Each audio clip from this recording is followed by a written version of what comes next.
Well guys, I came out to Boone today for a little bit just to see if I could catch anything, and what do you know, before I got my camera out, I wasn't recording a thing, and I caught a nice 4-pound smallie. I got a picture of it, I'll show it to you here in a minute, but I thought I'd do a little bit more fishing this time. I'll try to tape it and see if I can get it on video. So let's see how it goes. But what's happening is this time of the year, especially right in here, this part of Boone Lake, it's always got shad to the surface. And this time of the year, on up through late fall, these bass will follow these schools of shad. As so many of you that fish will know that, but it's like, you know, these are like little floating restaurants. It's like there's a McDonald's, there's Wendy's, over there's Hardee's. And just like you and I, we can't pass McDonald's when we're hungry. Same way with these fish. When they're out schooling, or many times they will follow the school of fish. You know, fish don't stay too far from the dinner table. So with that in mind, anytime you come up on a school of shad, especially if you're on a bank, you're limited to what you're able to cast at. If a school of shad comes within casting distance, you should always fish it. Or if you're out in a boat and you see shad, always fish that school of shad, unless you're on a particular pattern that's working for you, of course. But if you're just searching fish, don't forget to fish the schools of shad. Okay?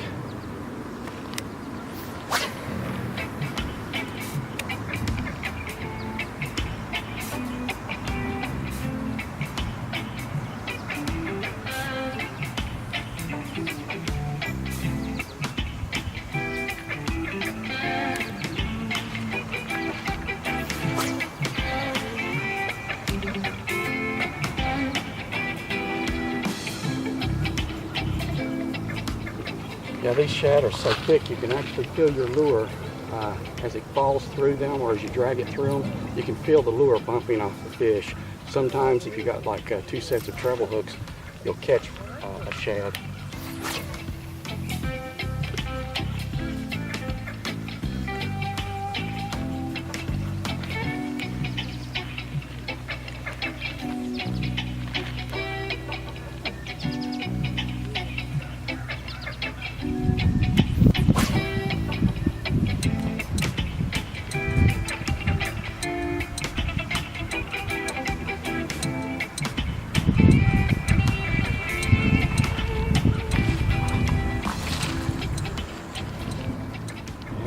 Here's another tip. If you're fishing a school of shad and you see the fish are busting the surface, what I like to do if I'm fishing a crankbait, something like this fast-moving crankbait, like a lipless crankbait or something like that, I like to keep my rod tip up high and keep the bait up on the surface, because what they're doing is coming through, thrashing the fish, and they're trying to catch the ones that they drive to the surface. So if you've got the lure in their face or somewhere in the proximity, the bass will tend to chase it. Now, if they're not busting the school wide open on the surface, then let your bait drop through the shad and try to fish underneath the shad, because a lot of times when they're not on the surface chasing shad, many times when they get through going through a school of shad, they will fall down below the school and wait to see if something falls that they might have injured. So it's a good idea when the activity on the surface stops to just let your lure fall and fish below the school if you can.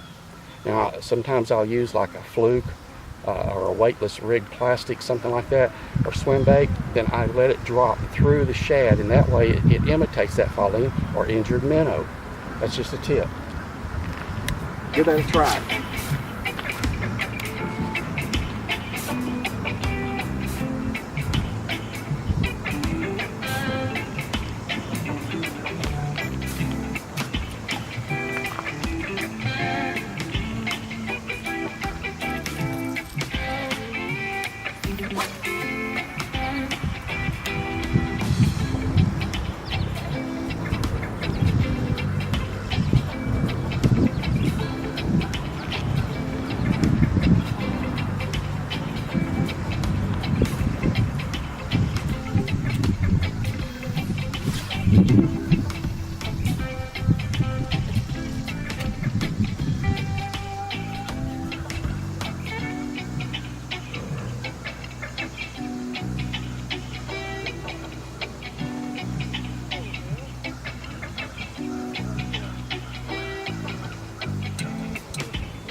I said, I just came out to do a little, do some photos, and decided to fish a little bit since I saw some activity on the surface.